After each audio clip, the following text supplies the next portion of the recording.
Maxwell ने क्या statement दिया इस कर्व को लेके, ये स्टेटमेंट एक बार अपन समझते हैं। देखो यार, मैक्सवेल ने बोला कि एक कांस्टेंट टेम्परेचर के अंदर जब टेम्परेचर को हम कांस्टेंट रखेंगे तो speed of molecule is not just constant. इसका क्या मतलब है ये समझेंगे। पहले मैं इस वाले पार्ट का मतलब तुम्हें समझा रहा हूं, इस वाले पार्ट का मतलब अपन समझ लेते हैं। सबसे पहले ये वाला जो मैं अंडरलाइन कर रहा हूं अभी, इसका मतलब अपन समझते हैं। ये वाला यहां तक, केवल यहां तक, कि ये बोला जा रहा है कि at a constant temperature speed of molecule is not constant. इसका क्या मतलब है ये समझो। देखो यार, होता क्या है कि ये मॉलिक्यूल है, मान लो इसका वेलोसिटी कुछ v1 है, ये मॉलिक्यूल है इसका कुछ वेलोसिटी v2 है, ये मॉलिक्यूल है इसका वेलोसिटी कुछ v3 है, और रैंडम वेलोसिटी इसका हो सकता है, कुछ भी हो सकता है। ठीक है, मैं v1 v2 v3 v4 मान लेता हूं। अब क्या होता है, ये क्या बोलते हैं, मैक्सवेल क्या सजेस्ट करते हैं कि एक पर्टिकुलर टेम्परेचर T पे, late us suppose 300 degree 300 kelvin, not degree centigrade, बहुत ज्यादा हो जाएगा वो टेम्परेचर। 300 केल्विन की बात करते हैं जो कि मोर और लेस रूम टेम्परेचर के बराबर होता है।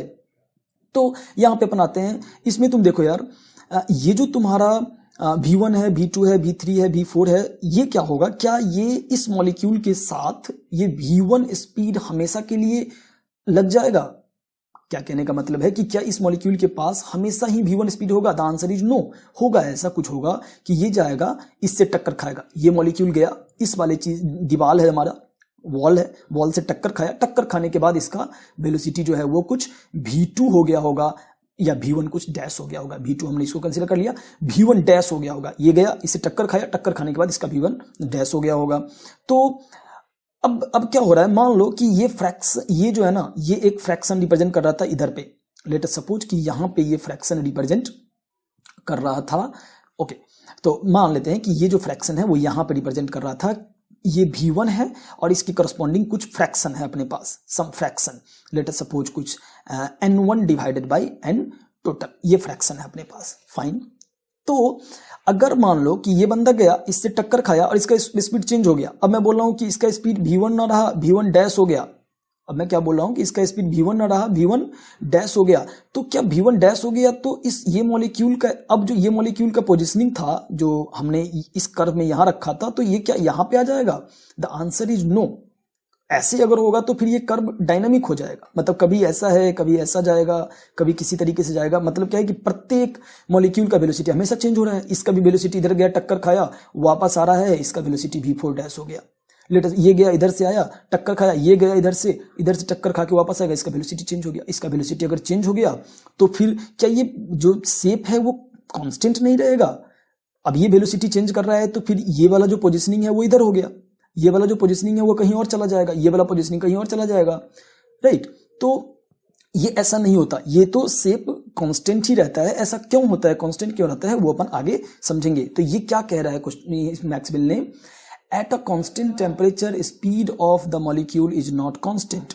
मॉलिक्यूल का स्पीड कांस्टेंट नहीं होता है, मतलब ये कॉलिजन के साथ चेंज होता रहता है। कभी v1 है, कभी v1 डैश है, कभी v4 है, v4 डैश है, समथिंग चेंज होते रहता है कॉलिजन के साथ। तो ये स्टेटमेंट क्लियर है, it goes on changing with collision, ये बात हमने समझ लिया है।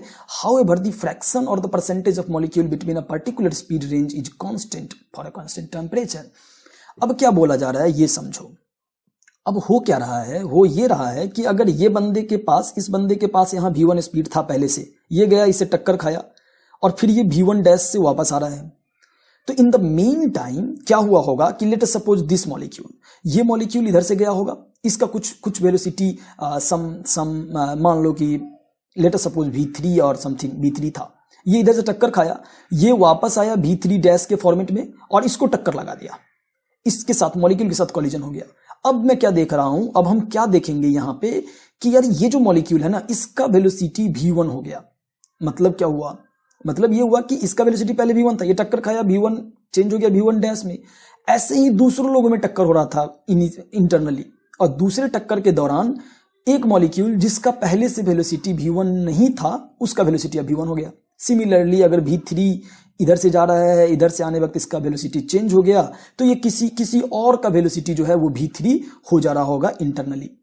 मतलब क्या है कि एक बंच ऑफ लोग, एक बंच ऑफ पीपल जिनका वेलोसिटी, मान लो कि एक हमने बैच बनाया, एक फ्रैक्शन बनाया जिसमें कि लेट अस सपोज 4 लोग हैं जिनका वेलोसिटी इनिशियली v1 था, तो ये बोला जा रहा है, मैक्सवेल ने ये बोला कि किसी भी पॉइंट इन टाइम पे अगर तुम टेम्परेचर कांस्टेंट रखते हो तो ये V1 रखने वाले लोगों का जो नंबर होगा वो 4 ही रहेगा।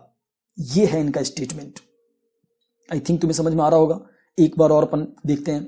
मतलब मान लो, एक और एग्जांपल ले लो। मान लो कि तुम्हारे पास एक बंच ऑफ पीपल था, बंच ऑफ मॉलिक्यूल था, जिनका टोटल सबका वेलोसिटी जो था वो लेट अस सपोज कुछ V2 था और समथिंग लाइक दैट। अब क्या हुआ, इंटरनल कॉलिजन हुआ, बहुत सारा कॉलिजन हो रहा है। कॉलिजन के दौरान क्या होगा, बहुत इसके ये मॉलिक्यूल का पहले V2 था, लेकिन अब ये मॉलिक्यूल का V2 नहीं रहा, अब ये मॉलिक्यूल का कुछ और हो गया। लेकिन कोई और मॉलिक्यूल कहीं और होगा इस डब्बे के अंदर जिसका वेलोसिटी V2 हो गया होगा और वो इस फ्रैक्शन को कंट्रीब्यूट हो रहा होगा। फिर से ये अगर इधर चला गया तो कोई और मॉलिक्यूल यहां से एंटर भी कर गया है। ये बात हमें समझना चाहिए कि एक मॉलिक्यूल जा रहा है यहां से, V2 छोड़ के जा रहा है, इस ग्रुप को छोड़ के जा रहा है, तो एक और मॉलिक्यूल है बाहर से जो इसमें एंटर कर जा रहा है।